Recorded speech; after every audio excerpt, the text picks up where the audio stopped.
both companies and staff obviously need to look at total package. If we just look at the net salaries alone, it doesn't do much, especially if they're not adjusted for relative purchasing power. But if you then take into account the total costs, you'll see that an expatriate in Hong Kong is actually quite well off in comparison to his counterpart in somewhere like Singapore, China. And so that actually means Hong Kong becomes a relatively competitive, relatively attractive location for expatriates. But it's also important to look at the impact of all of these add-ons. As we saw, if you looked at the first chart that I showed you, net salaries in India were relatively low. But once we take tax into consideration, the actual cost of employing an expatriate in India is actually second highest in the region, which partly explains why relatively few companies are expanding in India, whereas obviously the main focus of people's expansion in the region continues to be China, because of the high cost of employing people, not just expatriates but local nationals as well. Costs are obviously highest in Japan, and we've seen a direct impact of this on expatriate numbers.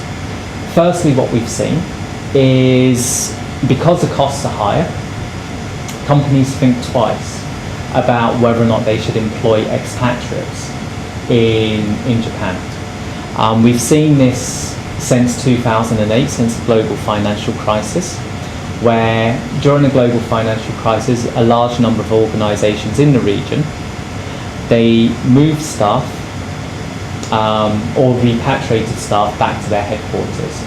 One of the locations where people were repatriated from was obviously Japan. Now, as the Asian economy has recovered, most companies sent their staff back into the locations where they repatriated them from. So, for example, Hong Kong, we saw a large number of expatriates in 2008 and 2009 sent back to their headquarters, similar to Singapore. But as the economies recovered, we've then seen companies bring their expatriates back in and actually increase the number of expatriates which they hire. However, in the case of Japan, that's not been the case. What we've seen in the case of Japan is there's actually been a net reduction in the number of expatriates. Now, this may partly be due to the fact that companies can find staff locally in Japan to do roles which previously expatriates were doing, or it's partly to do with the costs. Because it's so expensive, rather than sending staff back to Japan, we may actually bring them into Hong Kong or into Singapore, where it's cheaper to employ them to do the same role that they may have been doing in Japan. But also, this does give us a little bit of a warning, again regarding Hong Kong's competitiveness, where if my net salary package is lower, then as an employee, if my net salary package is lower than that which I would earn in places like Singapore, but the total cost of employing into the company is higher than Singapore, then again, does this have an impact on Hong Kong's competitiveness and its attractiveness?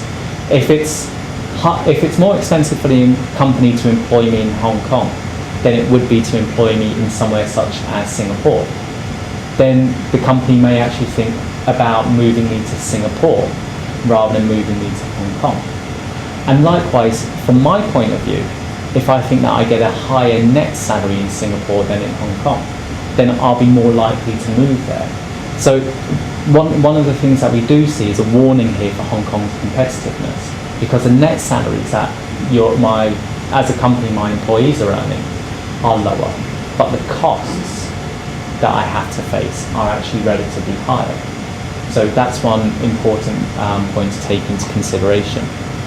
But obviously, having said that, we do have to balance costs and attractiveness, because if you look at the total costs, then all companies would obviously move all of their staff to Cambodia, because that's where it's cheapest to obviously employ expatriates and so on.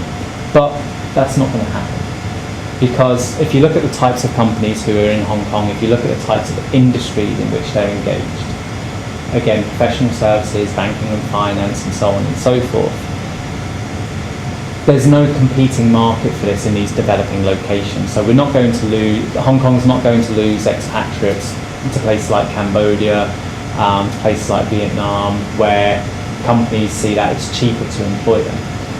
But they may, as mentioned, there may be a risk of losing companies, or sorry, of companies losing staff, or companies moving staff to Singapore rather than moving them into Hong Kong instead. Basically, in the case of these multinationals, the choice that they have is, if I've got an employee and I want to move him into the region, and if he can do the same job, whether he's based in Japan or Hong Kong or Singapore, then I think most companies would make the business decision and say, well, we'll move them into Singapore because it's cheaper, unless there's a valid business reason for the person to be in Hong Kong.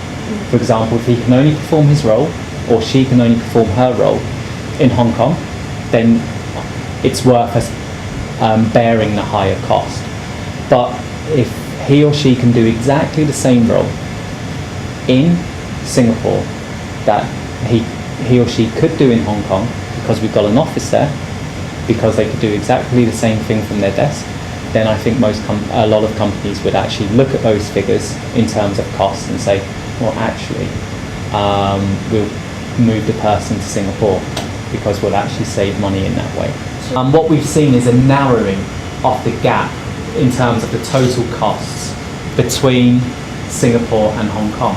So at the moment, Hong Kong is still relatively more expensive, but that gap is narrowing, and as you rightly say, if the currency continues to strengthen, if the Singapore dollar continues to strengthen, then that will erode Singapore's competitiveness. But one of the issues to take into consideration is that high cost of benefits in Hong Kong. The fact that benefits such as housing, which is a major component of the Hong Kong compensation package, the fact that housing costs in Hong Kong remain so high, that does actually undermine Hong Kong's competitiveness quite considerably. Housing costs are nowhere near as high elsewhere in the region.